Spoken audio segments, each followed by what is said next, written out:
Hi, welcome to You Asked For It. I'm Belinda Kennedy. I'll be sitting in for Ann Page. Today we're here with Bruce Gagnon. He's a member of the Veterans for Peace. He's also the coordinator of the Global Network Against Weapons and Nuclear Weapons in Outer Space. Welcome. Hi, Belinda. Thanks for having me on the show. Thanks for coming. So you've got your life's work basically is all about peace. Peace and social justice, that's right. I think you can't have one without the other. So I've been doing this work since 1978, full time. And when we spoke on the phone, you had told me about experience, and an experience that changed your life. I grew up in an Air Force family. My stepfather, my mother married my stepfather when I was 3 years old, and we started moving around the world. And he was from Rumford, so we lived in England, Germany, South Dakota, California, and Florida. So every couple of years, our family would move. And in 1968, we were living in Northwest Florida, where it's so conservative, they call it Lower Alabama. And I had my first organizing experience at 16 years old, working on the Nixon campaign for president. I was the vice chair of the Okaloosa County, Florida Young Republican Club. So I grew up behind the barbed wire fences. I was a total patriot, total conservative. And then in 1971, I tried to join the Air Force. I wanted to be like my dad. It was during the Vietnam War. And I actually flunked my induction physical. So when most people were trying to get waivers to get out of the military, I actually had to get a waiver to get into the military. I was successful, and after my training, I was sent to a base in California that was an airlift base for the war in Vietnam. And GIs would come from all over America to get on the plane, and when the planes would return from Vietnam, they would bring the body bags of the dead soldiers. So almost on a daily basis, just across the street from where I worked, you would literally see rows and rows of body bags lined up on the runway. And they were walking wounded on our base. And then sometimes people that were sent to our base to go to Vietnam refused to go. So imagine what that does to you. Imagine the kind of things that begin to happen in your head. But the day I checked into the barracks when I first arrived at this base, Travis Air Force Base in California, Northern California, they looked down this clipboard, and then the guy says to me, "Oh my God, I'm really sorry, man. We've only got one room left. We'll get you out of there as soon as possible." And I didn't really know what he was talking about, but I follow him down this long, dark hallway, last door on the left, and he keeps saying it, "We'll get you out of here." And I thought it would be a broom closet with a cot, and I'd spent a couple nights in there. Well, he opened the door, and we walked in, and there were anti-war posters all over the wall. And as it turned out, this was the room of one of the leading organizers in the GI resistance movement. During the Vietnam War, there were all kinds of GIs that were resisting the war. They opposed the war. In the case of a lot of Air Force guys, they didn't want to go in the Marines, they didn't want to go in the Army, so they joined the Air Force. But they were very opposed to the war. And so at night, they would have meetings in my room. I'm sitting in the corner, this young Republican for Nixon. I have never been exposed to anti-war thinking before because I grew up on military bases, very sheltered existence. But they began talking about the war. And another night, black guys would come in with chairs and sit in a circle. And they were Black Panthers talking about racism in the city and racism in the military. And again, I'm sitting in the corner, exposed to all this stuff. And I'm curious, I have a good heart, and so I began to listen to them, and in time began to read their newsletters, and eventually moved into their circle and changed my life. And at that time, I became a peace activist while I was in the military during the war in Vietnam. So you kind of felt disconnected from the actual organization. I'm thinking that the people over here are very disconnected from what's going on in the war now. People back home. Yes. Yeah. And so what do you think is the primary reason for that disconnect, or do you think it has anything to do with media or our culture? What do you think that is? I think you're onto it when you say media. During Vietnam, the media was right there. They were filming everything. You would see the body bags coming home. You would see the people getting killed right in the middle of the war zone. We don't really get to. I mean, Yeah, nowadays everything is what they call embedded. Media is embedded. They lead them around by the nose and only let them see what they want them to see. And you don't see the people getting killed. You don't see the body bags coming back. And so the American people are disconnected from the war. Also, I think there was an additional factor. At that time in Vietnam, there was the draft. And you had a lot of people whose number was being called, and they didn't want to go. And now there's not a draft. Well, although in a way there is a draft today. We call it the economic draft. Incentive. A lot of people join the military because really there are few other jobs available. Work at McDonald's or go in the military. And so that's a reality. So I think that American people don't really know what's going on.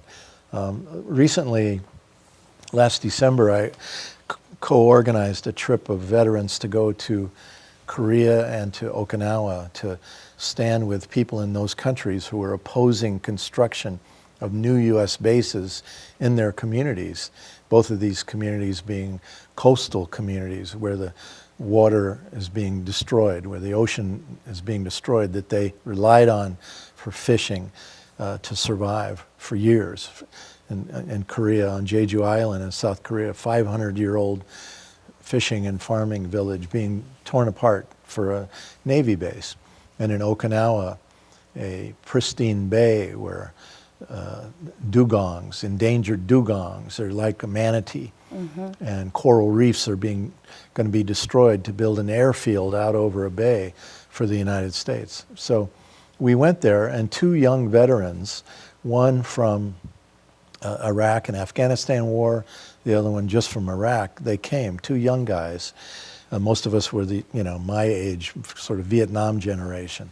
But we had these two younger guys.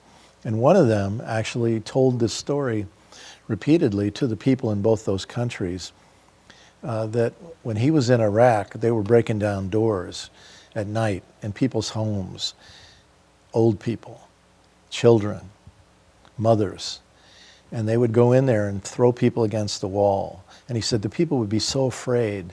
He saw them actually urinate on themselves, okay? And they're screaming and crying and everything else. And he said in the middle of it, he just stopped and he said to himself, I'm terrorizing these people. And when he told this story in Okinawa, I'll never forget this experience. Mostly the people protesting at this base in Okinawa that the United States is expanding and building these runways, most of them are older people who remember World War II, who remember the Battle of Okinawa. And when this young man told this story, this American GI, these women started crying. And they came over to him like he was their own grandson, and they embraced him and held him very tightly. So those kind of experiences are really life-changing for all of us. They change me, and they change, I'm sure, these young men, and they change the Okinawan women too. They change all of us when we have these kind of experiences where we make a war real, where we tell the real story about what war is really about. And so that brings us to the protesting that you do as activism here in the United States and locally. I oftentimes will see people and wonder, what do younger children think of that? What do they make of it? Do they just see the people there, or do they ask their parents, or go and investigate it, say, what is that all about? And then, is it an effective way to reach out to people, do you think? Well, sometimes you wonder, but in the end, I speak for myself, but I know many of my friends share this view, that effectiveness is important. We care about being effective, but ultimately we feel like we have to do something. We can't remain silent. Truthfully, I wanted to be a baseball coach. That was my great ambition in life. One day years ago, I remember sitting on a door stoop and saying to myself, what am I doing? spending all my life doing this. I just wanted to be a baseball coach. But then I came to the realization I just couldn't walk away. I couldn't turn my head and look the other way from everything that's going on, all the wasted money that's being wasted. And we're dealing with climate change now coming. Look at our winter this year. We didn't really have one. Climate change is real. And what are we doing about it? Why aren't we building rail systems? Why aren't we building solar? Why aren't we building offshore wind to help reduce our carbon footprint on this planet? There are things we could do.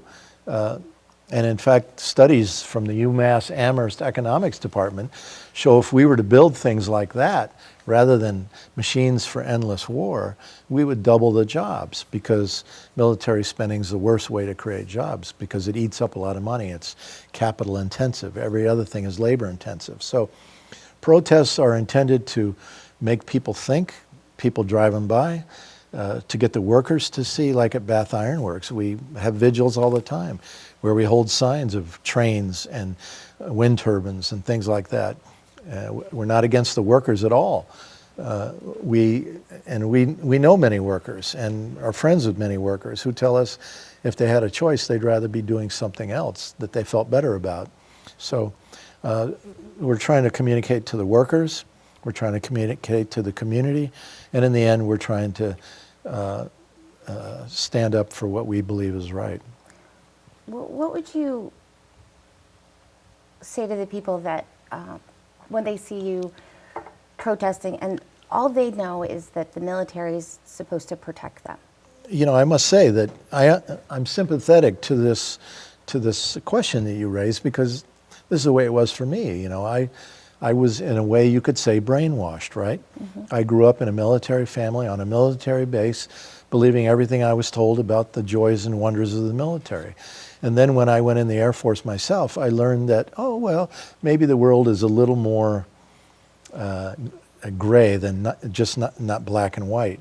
And maybe there's a little more to things. But the thing that finished me off when I was in the military was reading the Pentagon Papers, the secret government history of the war in Vietnam, how our own government lied to the country, lied to the media, lied to the Congress about the pretext for the war. I mean, it's a big, thick thing. 7,000 pages smuggled out by a former Army officer by the name of, I'd forget his name right now, but anyway, he was working at the Rand Corporation helping to write this study, and saw, oh my God, we've been lying about this whole thing. And so he, in the days of the old slow fax machines, he took this thing out little by little and made the copies, and the New York Times published it into a book. And I read this while I was in the military, also helping to change my life, because I began to see that things are not always as we're told. And if you really want to know what's going on, you got to go out and find out for yourself. Do you think that the military bases that we have outside of the United States are successfully there as a deterrent for keeping the peace? I don't think they have anything to do with keeping the peace. I think the bases we have, which are 1,000 outside of our own country, we have about 6,000 bases, government military installations inside the United States. But outside of the country, we have about 1,000 bases. A new book by American University professor David Vine called Base Nation tells the whole story. Those bases are forward deployed power projection hubs to give the United States the ability to control and dominate any part of the world. On behalf of who? On behalf of me and you? No, not at all. On behalf of corporate interest. What corporate interest? Well, oil, natural gas, water, declining resources around the world. These corporations want to get their hands on, they want to control them, and they will do anything possible, anything necessary in order to do it. And so they demonize people around the world. For example, Libya. We recently went in and took out Gaddafi in Libya, right? Mm-hmm. Because we were told he was an evil dictator. Well, as it turned out, the real reason why Gaddafi was taken out is because they have the largest deposit of oil on the African continent and significant water aquifer resources, and the corporations wanted it. In fact, Gaddafi was getting ready to stop trading oil with the dollar, and he wanted to create an African Union a gold standard that they would use their own currency, and that was a threat to the U.S. And so that's the reason he was taken out. And this was a story in Iraq. It's a story all over the place today. Same thing is going on in Syria today. The reason why the United States wants to take Assad down in Syria is because in 2009 he said that he would not allow a pipeline from Qatar, a natural gas pipeline, to go through his country. And Qatar is a place where the United States has two major military bases. It's a dictatorship of these monarchs, these head-chopping monarchs like Saudi Arabia. These are the kind of people we're allied with in order to control oil and natural gas in the region. So that's why the United States is trying to take down Assad in Syria. WikiLeaks, everyone's heard of WikiLeaks. Right. One of the cables that they found when all their when they exposed all this WikiLeaks information was a CIA cable in 2009, right after Assad said that he wasn't going to allow the pipeline.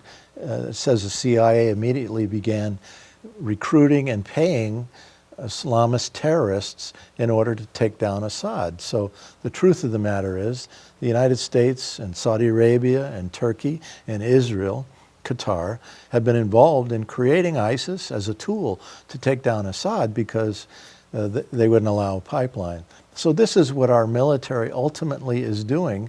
It's hard, I know. This is the case in point where, you know, it's really difficult to grasp all of that when you really haven't been, I honestly say I haven't, spent every night watching the news and then investigating and then seeing, what I'm not getting on the national news. And there's so many lines. You just say, you know what, I'm going to give up because I don't know what's going on. I'm going to vote. I'm going to do my part. And that's not good enough. And even watching the news doesn't really get you the true story because in most cases, the media is owned by the same corporations that are allied to the weapons manufacturing, to the oil companies, to the banking industry, Wall Street. And so the media is under control of these same interests. So they're not going to tell us the real story. So again, you have to go out and find other sources. Another really good source that comes to mind is Consortium News, run by former Associated Press reporter Robert Perry. Very legitimate, respected journalist, broke the Iran-Contra story back in the 1980s. And he's created his own online news source that is very independent and really excellent. So, again, how would you restructure in order to protect our? Yeah, I didn't really answer that question. Okay. Did I? To protect us against everyone else, because we can't just send everybody home. We have to have some sort of a 1, 2, 3. And if you were going to do it 1, 2, 3, how would you begin to? And how much protection would you have? How much? Just to get the ball rolling, how would you look at that?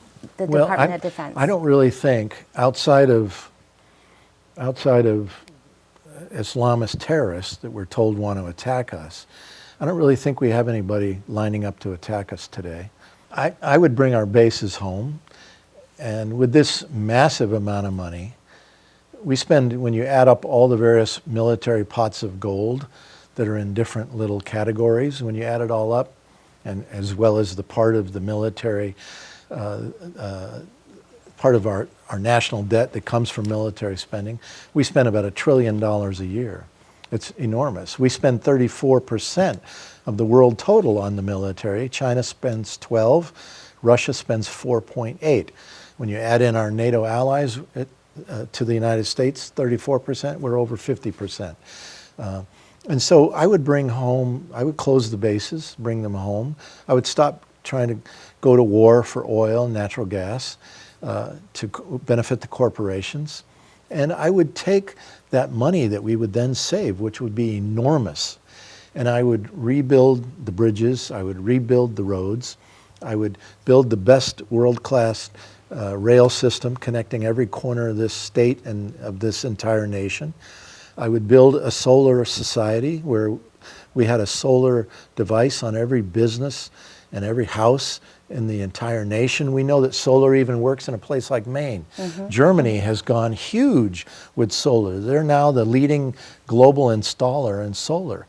They're closing down nuclear power plants in their country and going solar and with wind power. So, you know, I would invest our money in that so that our children and our grandchildren will really have a future, because right now they don't. They don't have a future economically, nor do they have a future environmentally. So this is what I would do. And I would essentially rebuild the country. I would pay teachers good salaries. I would make sure everybody had medical care. I mean, if Cuba can offer free medical care to their people, why can't we do the same thing? I would also have a thing called what I would call the natural guard. Because of climate change, we're seeing really severe weather events around the world, worse hurricanes, all kinds of things like that. Because the Mother Earth is, her body is in toxic shock. She's thrashing about. And, you know, so more and more people, rising sea levels, people are going to be hurt and they're going to be harmed. There's going to be more and more famine because places are becoming deserts now because of the changing climate. And so I would have this natural guard, and at Bath Iron Works I would build these big hospital ships so that next time there was a big hurricane or some kind of big massive storm and thousands of people were, or hundreds of thousands of people were displaced and injured, and we could send this hospital ship to this place to help people. And the Natural Guard would, their job would be to help people in these places. So rather than building a thing where we're going around putting our boot on people's neck and killing them so that we can take their oil and natural gas, I would assist them. I would offer help to these people in other countries, and they would love us rather than hate us the way they do today. You're a social media user. That's you. You have a blog. You also have your own cable TV show that is called This Issue. I wanted to tell our viewers about that. How much of a threat and a issue do you think the internet is, considering that they've said that ISIS used Twitter to be the primary way of doing their recruitment, and you know they've canceled 125,000 members. And do you think there'll be a time that we just have to pull the plug on the internet because there's just too much? Well, I think that would be a tragedy if that ever happened, not only for many businesses. How many local community businesses rely on websites? So I want to protect our rights. I want to protect our freedom of speech, our freedom to assemble. I want to protect our privacy. I want to protect our use of the internet. I want to protect our information, the NSA spying that I think is illegal, where they're listening to our phone, fax, and email communications, recording every one of them, storing them in a big storage facility in Idaho now, a massive place. You know, I want to protect our rights. If it's going to be an actual threat to us and going to hurt us more than it's going to make our world an easier place. When you start going down that rocky path of restricting freedoms, then it gets really easy very quickly to close the door, and soon we're kind of in the dark, and we've lost everything. You know, I think we have to be really careful and very thoughtful about it. Anything you wanted to add about our conversation? Well, I would just say thank you very much for having me on your show. I really believe in public access. I think it's a great way for all of us to share the way we think with each other in our local community, because corporate media, certainly they don't ever interview the likes of me or you about anything we're doing. Certainly learned a lot doing the pre-work for this interview. Okay? But you know, I think it's an important time to take citizenry, the job of a citizen, take it seriously. You know, to me, I do. One value I learned as a young Republican, living on the military bases, was I do take seriously the idea of democracy, and that it is indeed patriotic to stand up and to say what you think and feel in a good, positive way. I try to do that, so I believe in that with all my heart. I have a son who's 35 years old. I'm motivated to try to make sure that his generation and the ones that come after him, you know, the Native Americans said every decision should be made based on how it affects the next 7 generations. So I'm really tuned into that idea and want to make sure that what we do today it doesn't impact the future, not just the humans, but also the planet, our Mother Earth. So that's what motivates me, and I say we all should share those values. To me, they're good values. Thank you so much. You do some great work. Thank you. Really appreciate you being here. Thank you very much. Thanks for watching. You asked for it. Remember, if there's anything that you want to find out about a certain person to be interviewed, just ask for it. And I'm Belinda Kennedy, sitting in for Ann Page. See you next time.